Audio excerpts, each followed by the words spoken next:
하나님의 말씀 같이 보시겠습니다. 하나님의 말씀은 신약 성경 빌립보서 4장 1절로 7절의 말씀입니다. 오늘 말씀의 제목은 위대한 상속자의 평강입니다.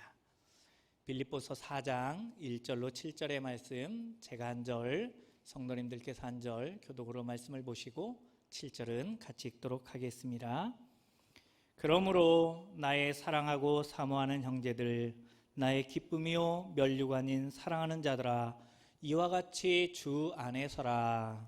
내가 유오디아를 권하고 순두개를 권하노니 주 안에서 같은 마음을 품으라. 또 참으로 나와 멍에를 같이 한 내게 구하노니 복음에 나와 함께 힘쓰던 저 여인들을 돕고 또한 클레멘도와 그 외에 나의 동역자들을 도우라. 그 이름들이 생명책에 있느니라. 주 안에서 항상 기뻐하라. 내가 다시 말하노니 기뻐하라. 너희 관용을 모든 사람에게 알게 하라. 주께서 가까우시니라. 아무것도 염려하지 말고 다만 모든 일에 기도와 간구로 너희 구할 것을 감사함으로 하나님께 아뢰라. 그리하면 모든 지각에 뛰어난 하나님의 평강이 그리스도 예수 안에서 너희 마음과 생각을 지키시리라. 아멘. 할렐루야. 한 주간도 평안하셨습니까? 네. 무척 덥죠? 네. 무지 더운 것 같습니다. 저는 그런데 오늘 예배 자리에 참여한 성도님들의 주님을 향한 열정이 무더위보다 1도 더 덥기를 원합니다. 그래서 무더위쯤은 아무것도 아니다 라고 하는 그 열정을 가지고 오늘 이 시간도 주님 앞에 예배 드리기를 원합니다. 우리 옆에 있는 분들하고 같이 인사하실까요? 주님의 열정으로 충만하시기를 바랍니다.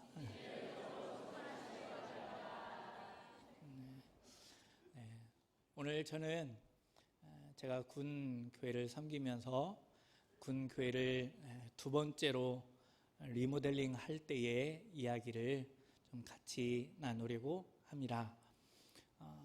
제가 두 번째 리모델링을 해야 했던 교회는 강원도 원주에 있는 36사단 상승교회였습니다. 교회를 담임하던 소령 고참 목사님과 사단의 지휘관이었던 사단장님과의 적지 않은 갈등이 있었습니다. 왜냐하면 교회를 리모델링 해야 된다라고 한쪽에서는 얘기하고 또 한쪽에서는 우리는 아직 여건이 안 된다라는 그러한 이야기가 팽배하게 대립한 거죠.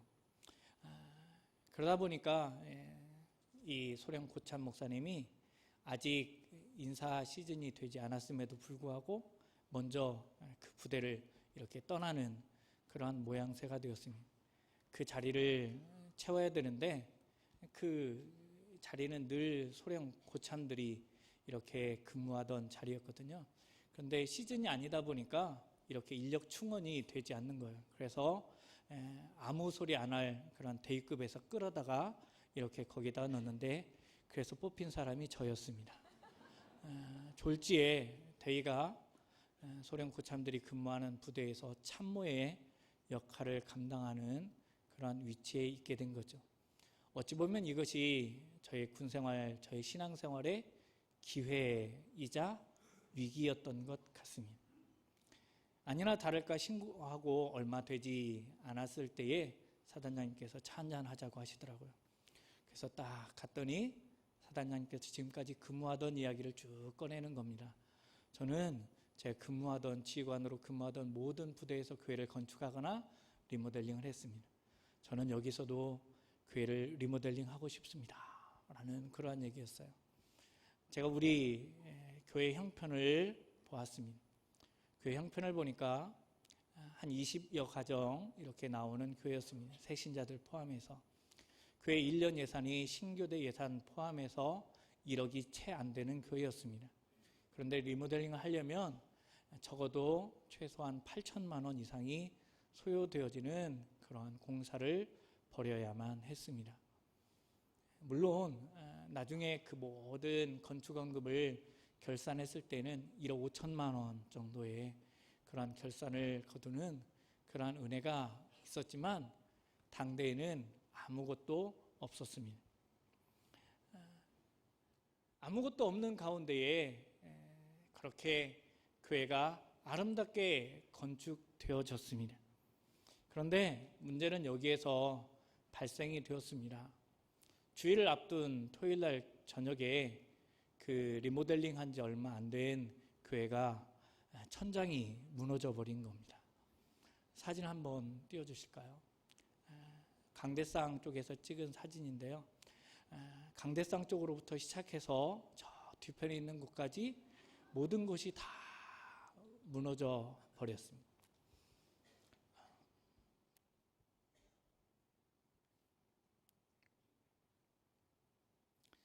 제가 원한 것도 아니고 또 준비가 된 것도 아니었습니다.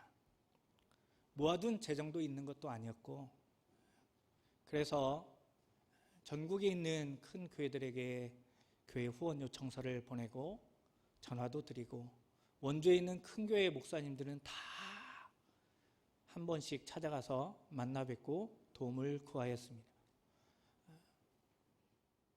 만나주지 않는 분들을 만나기 위해서 몇 번씩 찾아가고 간곡하게 요청도 하였었습니다. 교회적으로 같이 성도들과 함께 기도하면서 시작했던 것입니다. 그런데 그 기쁨도 잠시 교회가 무너져 버린 것이죠. 저는 저의 짧은 인생을 살면서 교회가 무너지는 건 처음 경험을 했습니다. 아, 교회도 무너질 수 있구나라는 그러한 생각을 그때 했던 거죠. 교회가 무너지면서 단지 물질적으로만 무너진 것이 아니라 그동안 해왔던 제 몸도 무너지고 제 마음도 무너지고 또한 신앙도 무너졌던 것 같습니다.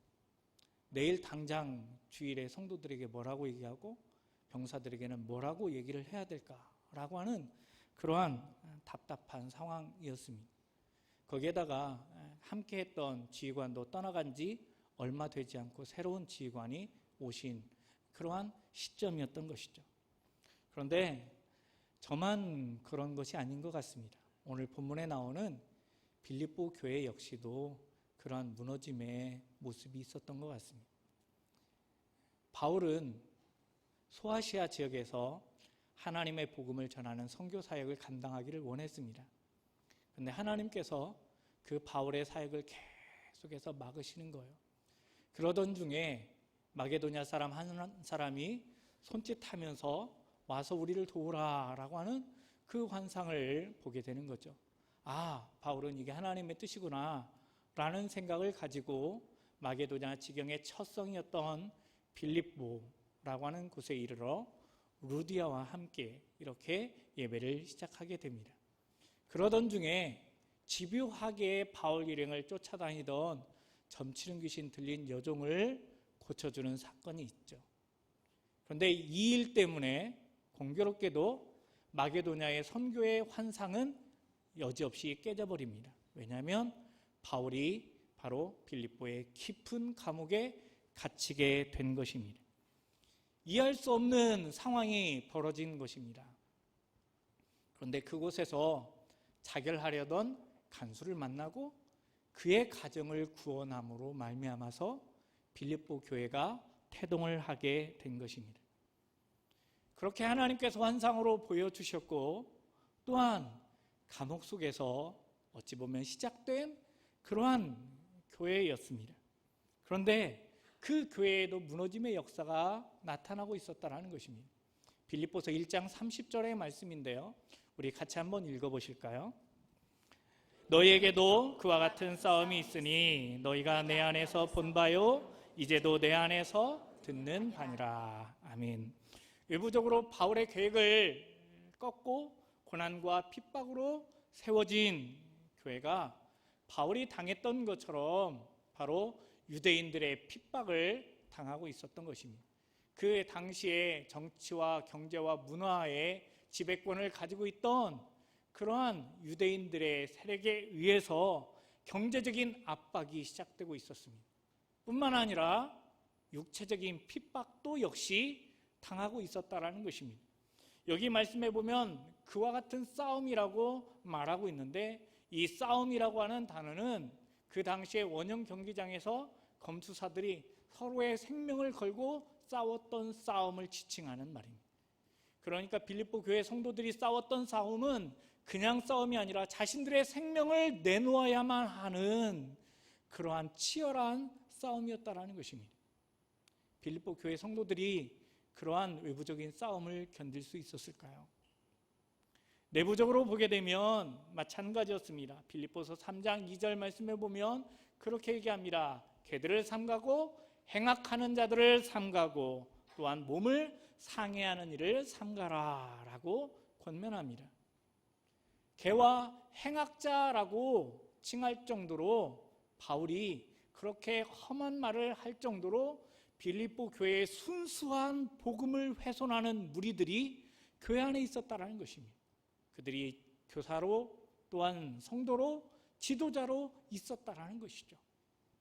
거기에서 더 나아가서 교회 안에서 중요한 역할을 감당하였던 두 여인이 오늘 본문에 나오는 것처럼 힘을 합쳐도 모자랄 판에 분열을 일으키고 이기심과 교만을 가지고 서로 다투고 있었다는 사실입니다. 빌립보서 4장 2절 말씀인데요. 같이 한번 읽어보실까요? 내가 유오디아를 권하고 순두개를 권하노니 주 안에서 같은 마음을 품으라. 아멘. 여기 보면 같은 마음이 나와요. 이 마음이라고 하는 단어는 주님께서 베드로에게 사용하셨던 단어예요. 무슨 단어냐면 사탄아 내 뒤로 물러가라. 너는 나를 넘어지게 하는 자로다. 네가 하나님의 일을 생각하지 아니하고 사람의 일을 생각한다 라고 말할 때 이 생각이 바로 마음이에요. 예수 그리스도와 베드로의 생각의 차이가 컸잖아요. 그런 것처럼 바로 유오디아와 순두개의 간극도 그만큼 마음도 벌어져 있었다는 것입니다. 바울 자신은 감옥에 갇혀서 아무것도 할 수 없었습니다. 교회가 외부적으로는 끊임없는 핍박 가운데 있었습니다. 복음이 훼손되어지고 있었습니다. 그리고 그 안에서는 다툼과 분열이 있었다는 것입니다. 교회가 무너지는 소리가 들리는 것만 같습니다. 그런데 교회만 그럴까요? 오늘 우리에게도 이러한 무너짐이 나타날 수 있습니다. 정말 가정을 위해서 최선을 다하고 다른 데 안 보고 정말 한 길만을 향해서 달려왔는데 어느 순간 무너져버린 그러한 몸을 경험할 때도 있습니다. 건강을 잃어버릴 때도 있습니다. 또한 오랜 세월 동안 좋은 관계를 맺고 정말 내 모든 걸 다 내어줄 정도로 그러한 사랑의 관계를 맺었던 그러한 동료와 친구들 그리고 가족들로부터도 배신을 당하는 그러한 마음의 상처를 만날 때도 있죠. 정말 수십 년 동안 예배의 재단을 끊임없이 쌓아왔는데 어느 순간인가 예배 드리는 것이 너무나 버겁고 힘겨울 때도 있습니다. 교회에 나오는 길이 정말 여기서 서울 가는 것보다 더 멀 정도로 정말 왜 그렇게 먼지, 신앙생활을 하는 것이 왜 그렇게 버거운지 바로 그러한 믿음의 무너짐의 때도 있다라는 것입니다. 그러한 무너짐의 역사 가운데 있는 성도들을 향하여서 바울은 오늘 본문 속에서 무엇을 얘기하냐면 하나님의 평강이 우리를 지켜주심이라 라고 권면합니다. 빌립보서 4장 7절 말씀인데요. 우리가 잘 아는 말씀이죠. 그리하면 모든 지각에 뛰어난 하나님의 평강이 너의 마음과 생각을 지키시리라. 바로 이것입니다. 여기서 지켜준다라고 하는 단어는 일반적인 용어가 아니라 군사적인 용어예요. 원래적인 의미가 뭐냐면 보초를 서다거든요. 군에도 보면 다 울타리가 쳐져 있어요. 철조망으로 완벽하게 쳐져 있어요. 그런데 철조망으로 이렇게 쳐져 있지만 모든 곳에 보초가 서 있지는 않아요. 모든 곳에 초소가 있지는 않다라는 겁니다. 기본적으로 울타리만 쳐놓고요. 정말 중요하고 정말 지켜야 될 때는 반드시 초소가 세워져 있고 거기에는 경계병들이 배치되어집니다. 저 이 말씀을 바라보면서 은혜가 되었습니다. 왜냐하면 하나님께서 우리를 지켜주신대요. 하나님께서 우리를 얼마나 중요하게 생각하시는가 라고 하는 것을 바울은 우리에게 보여주고 있는 것입니다. 하나님께서는 평강으로 우리의 마음을 지켜주십니다. 그 하나님의 평강으로 나아가는 그 길을 오늘 본문은 우리에게 두 가지로 제시하여 주고 있습니다. 그 첫 번째가 무엇이냐면 평강은 nothing으로 시작된다라는 것입니다. 오늘 본문 6절 말씀에 보면 그렇게 말합니다. 아무것도 염려하지 말고. 아무것도 염려하지 말고. 우리가 어려운 일을 만났을 때에 난 아무것도 염려하지 않으리라. 그러한 생각을 해보신 적 있죠? 나는 아무것도 염려하지 않으리라. 끊임없이 자신에게 얘기하고 그렇게 생각하는데 되던가요? 나는 아무것도 염려하지 않으리라 이렇게 말하는 사람은 이미 염려가 깊이 되는 사람들이죠. 그런 생각 속에 빠져있는 사람들만 나는 염려하지 않으리라 그렇게 생각하는 거죠. 성경은 우리에게 나는 염려하지 않으리라 그러한 자기 최면을 걸라고 말하는 것이 아닙니다. 신념을 강조하는 사람들 있죠. 아무리 어려운 처지에 있어도 나는 할 수 있다라는 그런 말을 하면서 기죽지 말라고 그렇게 얘기하는 분들이 있습니다. 우리 인생 속에서 용기를 얻는 게 정말 중요합니다. 그러니까 나는 할 수 있다, 나는 할 수 있다 외칩시다. 물론 이것이 어느 정도 효과는 있는 것 같아요. 그러나 근본적으로 치유와는 치유책은 될 수 없습니다. 만능이 아니라는 거죠. 때로 지나치게 신념에 몰두하다 보면 오히려 자기를 기만하는 상황 가운데 빠지는 것도 보게 되는 것 같습니다. 이 염려라고 하는 단어를 성경 속에서 찾아보니까 한 영어 성경 속에서는 염려를 뭐라고 하냐면 worry라고 하더라고요. worry. 저는 worry를 영어로 알기 전에 강아지 이름으로 알았습니다. 우리 동네에서는 대부분의 강아지 이름이 worry였거든요. worry. 근데 2018년도 1월 17일자 충북일보에 보니까요. 충청도에서도 강아지를 워리워리 했다고 신문에 그렇게 나오더라고요. 궁금해졌습니다. 그래서 더 찾아보니까 조선닷컴에 보니까 경상도에서도 어미개를 가리켜서 워리워리 했대요. 그러니까 대한민국에 있는 모든 사람들은 다 예전에는 개를 얘기할 때 워리 이렇게 하는 거죠. 제가 워리를 하는 이유는 뭐냐면 우리가 쉽게 부르는 이 이름의 영어의 의미 때문입니다. 워리라고 하는 단어를 사전에서 찾아보면 세 번째 의미가 성가시게 하다, 귀찮게 하다. 근데 네 번째 의미는 뭐냐면 괴롭히다, 집적거리다. 이 워리라고 하는 단어의 뿌리를 찾아가서 보면 무슨 단어가 나오냐면 물어뜯다가 나와요. 물어뜯다. 개에게 물려보셨습니까? 요즘에 그 매스컴에 나오죠. 개 물리면 장난이 아니죠. 바로 염려의 개에게 물려뜯기는 그것을 상상해 보시기 바랍니다. 우리가 염려하고 근심하면 할수록 우리의 이 염려의 개가 우리의 몸과 마음을 물어뜯는다라는 거예요. 오늘 우리의 모습은 어떻습니까? 머리에서 발끝까지 성하신가요? 괜찮으십니까? 아니면 온 몸에 멍이 들어있고 물린 자국이 있으십니까? 아무것도 염려하지 말라. 이 말은 우리 주님께서 먼저 하신 말씀입니다. 마태복음 6장 25절 말씀에 보면 그렇게 얘기합니다. 그러므로 내가 너희에게 이르노니 목숨을 위하여 무엇을 먹을까 무엇을 마실까 몸을 위하여 무엇을 입을까 염려하지 마라. 이렇게 말씀하십니다. 염려하지 마라 라는 말은 지나치게 걱정하지 마라, 지나치게 생각하지 마라, 그리고 조바심 내고 안달하지 말라 라는 그런 의미 아니겠습니까? 그런데 이 염려와 조바심, 근심은 어디에서부터 시작되는지 아세요? 마음과 생각에서부터 시작됩니다. 우리가 지배할 수 없는 부분이잖아요. 그런 것 같아요. 우리가 마음 먹는다고 그 모든 게 되는 게 아니잖아요. 비근한 예로 이제 좀 자야겠다. 밤에 무척 덥잖아요.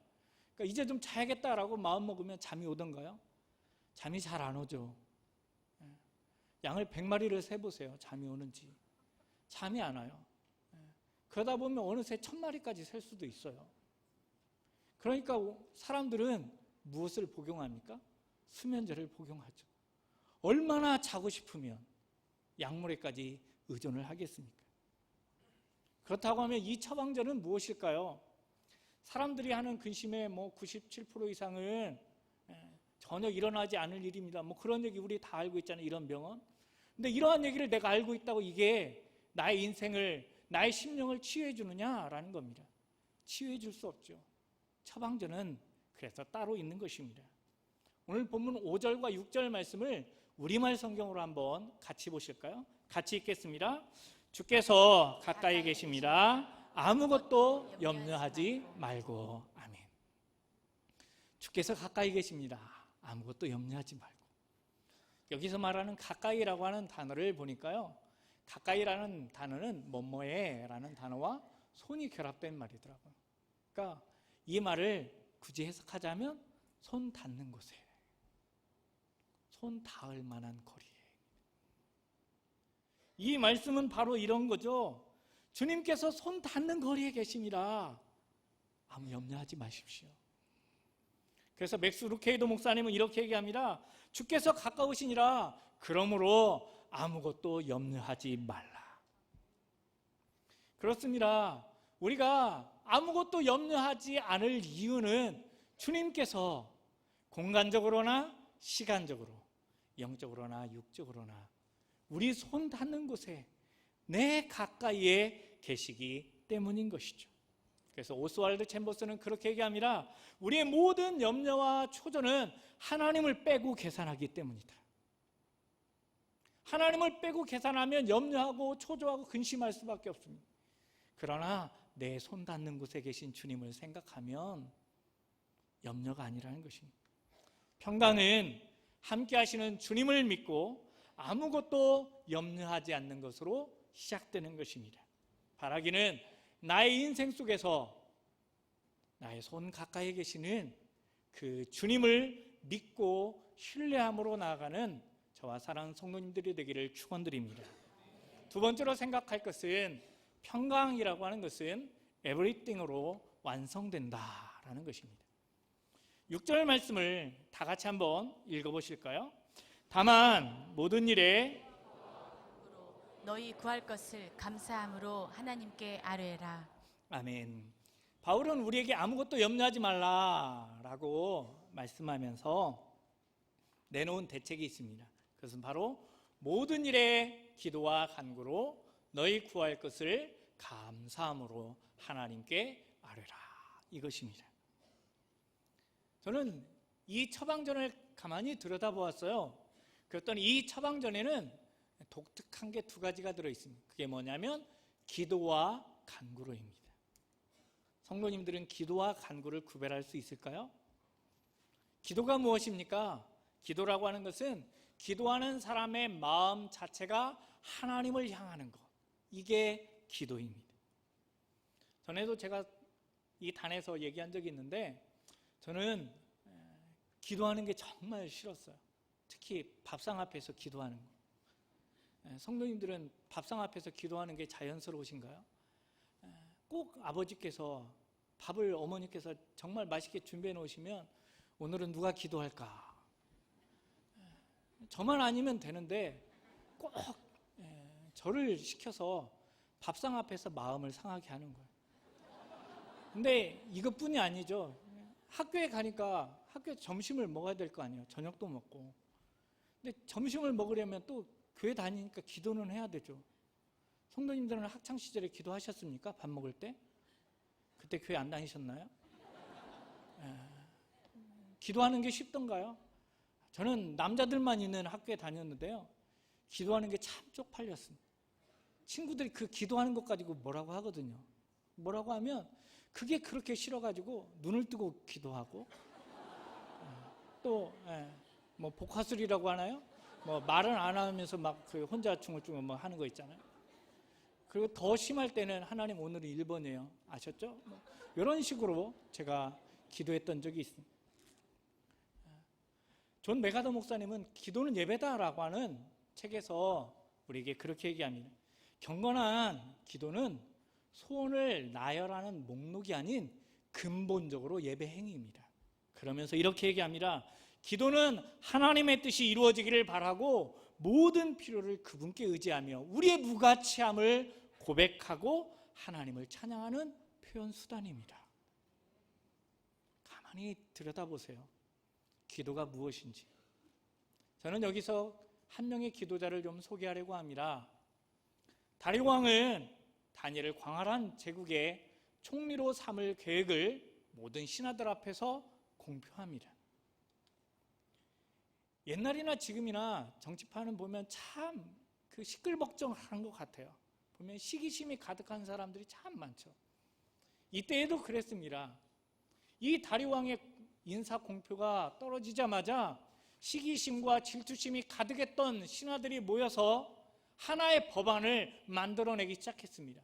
그들은 그 법안을 만들자마자 다리오 왕에게 쫓아가서 우리가 법안을 만들었습니다 라고 하며 그 법안을 소개합니다. 그 법안은 무엇이냐면 왕 외에 그 어떠한 신에게나 그 어떠한 대상에게 기도하는 즉시 사자굴에 쳐넣어야 됩니다 라는 겁니다. 다리오는 이 법안이 참 마음에 들었던 것 같습니다. 즐거워했습니다. 어기는 사람은 당구장 표시로 사자굴에 집어넣는다라는 그러한 위험천만한 그러한 문구가 있었음에도 불구하고 말이죠. 다니엘은 이 법안을 받아들였을 때에, 이 법안을 보았을 때에 이 법안이 누구 때문에 만들어졌는지를 알았습니다. 이 법안이 왜 만들어졌는지를 알았습니다. 누가 이 법안을 만들었는지도 잘 알고 있었습니다. 왜 그들이 이러한 법안을 만들어야 했는지까지 다 알고 있었던 것이죠. 다니엘은 그때에 책상 앞에 앉아서 이 법안을 무력화시킬 슈퍼 301조를 만들지 않았습니다. 그는 평소에 하던 대로 자기 집으로 돌아갑니다.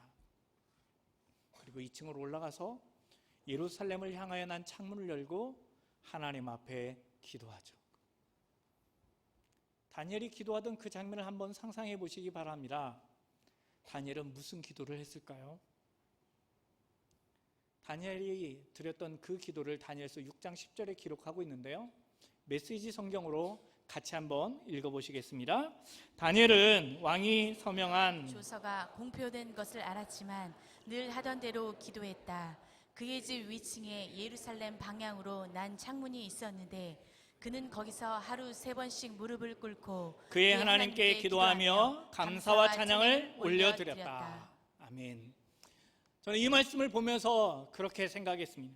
다니엘의 기도는 창문을 열고 하나님께 향하는 소망이었습니다. 다니엘의 기도는 하루에 3번 시간을 정한 헌신이었습니다. 다니엘의 기도는 무릎을 꿇는 경배였습니다. 다니엘의 기도는 감사와 찬양이 곁들여진 기도였습니다. 이게 뭘까요? 이게 바로 예배입니다. 다니엘은 그저 기도드린 게 아니라 평소에 하던 대로 하나님 앞에 예배자로 나아갔던 것입니다. 다니엘은 그들의 계략이 무너지기를, 또한 이게 꿈이기를 제발 다리오 왕이 누가 충신인지를 제발 좀 깨닫기를 기도하지 않았습니다. 다니엘은 그저 하나님 아버지 앞에 감사와 기도와 찬양을 올려드리는 예배로 나아갔다는 것입니다. 물론 그 기도가 꼬투리에 잡힐 것을 알았음에도 불구하고 말이죠. 이 이야기의 결말을 다 알고 있을 것입니다. 다니엘은 사자굴에 집어 던져졌고 다리오 왕은 뒤늦게 식음을 전폐하며 밤새도록 안절부절하다가 동틀 무렵에 사자굴로 달려가지 않습니까? 저는 이 말씀을 바라보면서 이렇게 생각을 했습니다. 염려는 사자굴 밖에 있었던 다리오의 차지였습니다. 평강은 사자굴 안에 있었던 다니엘의 차지였습니다. 로이드 존슨은 그래서 항상 평안하라 라고 하는 책에서 그렇게 얘기합니다. 여러분이 해결할 수 없을 것처럼 보이는 문제들을 갖고 있다면 누군가 여러분에게 기도하라고 말할 때에 하나님께 간구하려 들지 마십시오. 먼저 기도하십시오. 먼저 예배하십시오. 먼저 경배하십시오. 하나님의 임재 가운데로 나아가십시오 라고 권면합니다. 우리는 그렇게 해야만 합니다. 미래 다시 꿈꾸다에도 보니까 이렇게 권면합니다. 신앙과 기도 응답에는 순서가 있습니다. 직면한 문제 해결이 급한 것이 아니라 무너지고 깨진 하나님과의 관계를 먼저 해결해야 합니다 라고 권면합니다. 우리는 어려움이 닥치면, 염려가 발생하면 핸드폰을 열어서 나에게 도움을 줄 사람을 찾을 것이 아니라, 지금 주님께서 나를 예배자로 부르시는구나, 지금이 바로 예배할 때이구나 라는 것을 알아야 된다는 사실입니다. 그리고 나서 간구로 나아가야만 합니다. 간구가 무엇입니까? 간구는 필요한 것을 하나님께 아뢰는 것입니다. 우리는 정기적으로 의례적으로 기도할 수 있습니다. 그러나 답답한 일이 닥치고 또한 어렵고 힘든 일들이 나에게 닥치면, 정말 궁급한 가운데 처하게 되면 목소리를 높일 수밖에 없죠. 흘리지 않던 눈물도 흘릴 수밖에 없습니다. 눈물 콧물 쏟으면서 하나님 앞에 호소할 수밖에 없는 것이죠. 간절한 기도로 나아갈 수밖에 없습니다. 이게 바로 간구인 것입니다. 바울은 모든 일에 간구하라 라고 말씀합니다. 그렇다면 이게 무슨 의미일까요? 이것은 바로 하나님께 부르짖지 않고, 하나님께 엎드리지 않고, 하나님 앞에 도움을 구하지 않고 해결할 수 있는 문제는 아무것도 없다라는 그런 의미 아니겠습니까? 불안하고 두렵고 힘들다면 바로 그때가 하나님께 소망을 두고 하나님께 나아갈 때입니다 라고 담임 목사님의 쓰신 책에 기록되어 있습니다. 간절함이 복이 되고 또한 절박함이 기적이 될 것입니다 라는 말씀도 있습니다. 성경에도 기록되어져 있더라고요. 시편 145편 말씀인데요, 같이 한번 읽어보실까요? 여호와께서는 자기에게 간구하는 모든 자, 곧 진실하게 간구하는 모든 자에게 가까이 하시는도다. 또 그들의 부르짖음을 들으사 구원하시리로다. 아멘. 좋은 삶은 상황이 변할 때가 아닙니다. 상황에 대한 우리의 태도가 변할 때에 좋은 삶이 시작되는 것입니다. 염려에 대한 처방이 무엇인지 보셨습니까? 바로 기도와 간구입니다. 그런데 이 기도와 간구는 반드시 함께 가야 되는 게 있습니다. 그것은 바로 감사인 것이죠. 우리가 모든 일에 기도와 간구로 우리 구할 것을 감사함으로 하나님께 아뢰면 하나님께서 우리에게 평강을 주시겠다라고 말씀하십니다. 서두했던 그러한 얘기를 다시 해보려고 합니다. 군종실에 있던 군종병이 갑자기 본당에서 쿵 소리가 나니까 그렇게 저한테 전화했더라고요. 전쟁이 벌어진 줄 알았다고, 포탄이 떨어진 것 같은 그런 충격이 있었다고. 그 이야기를 듣는 순간 제 마음도 무너지고 제 몸도 무너졌어요. 근데 정말 다행이었던 건 그 본당 안에 단 한 명도 없었다라는 거예요. 토요일날 저녁이었거든요. 다른 때 같았으면 군종병들이 거기서 주일날 찬양 연습을 했고요, 때로는 성도님들이 오셔서 기도도 하고 또한 예배당을 이렇게 정리해 주시기도 했거든요. 근데 정말 천만다행이게 한 명도 없을 때에 그 천장이 무너져 버린 것이. 아마도 그때 인명사고가 났더라면 제가 오늘 이 자리에 있는 것이 아니라 인명사고 또 부실공사 책임 때문에 육군교도소에 지금 있었겠죠. 얼마 되지 않은 그 사단장님께까지 보고가 됐는데 그 저녁에 달려오셨더라고요. 그런데 저에게 질책이 아닌 위로를 더하여 주셨습니다. 문제는 이걸 어떻게 다시 회복할 것이냐라는 것이었습니다. 도와주셨는데 교회 천장이 무너졌어요. 다시 도와주세요 할 수가 없잖아요. 다시 손을 벌릴 수도 없고 이걸 어떻게 처리해야 되지 정말 궁금했었습니다. 그런데 하나님께서 도움의 손길들을 통하여서 그 무너진 교회가 더 튼튼하고 더 완벽하게 회복될 수 있도록, 재건될 수 있도록 만들어 주셨습니다. 저 사진인데요, 며칠 전 사진입니다. 한 10년 됐습니다. 10년 됐는데 여전히 무너지지 않고 튼튼하게 세워져 있는 것 같습니다. 물론 교회 건물을 자세히 들여다보면 곳곳에 그 당시 무너질 때의 그 상처들이 곳곳에 있습니다. 근데 그 당시에는 몰랐지만 돌이켜 생각해보면 그 모든 교회의 상처들은 상처가 아니라 하나님께서 주시는 평강의 흔적들이더라고요. 우리에게 평강을 주시는 주님은 바울을 통해서 우리가 염려할 것은 nothing이라고. 그리고 everything, 모든 일에 기도와 간구로 나아가기만 하면 하나님께서 평강으로 그 길을 인도하여 주실 것이라고 약속하고 있습니다. 감사, 그 감사가 들어있는 기도와 간구를 통하여서 주님이 주시는 평강을 이 한 주간도 누리는 복된 위대한 상속자들이 저와 사랑하는 성도님들이 되시기를 예수님의 이름으로 축원드립니다. 기도드리겠습니다.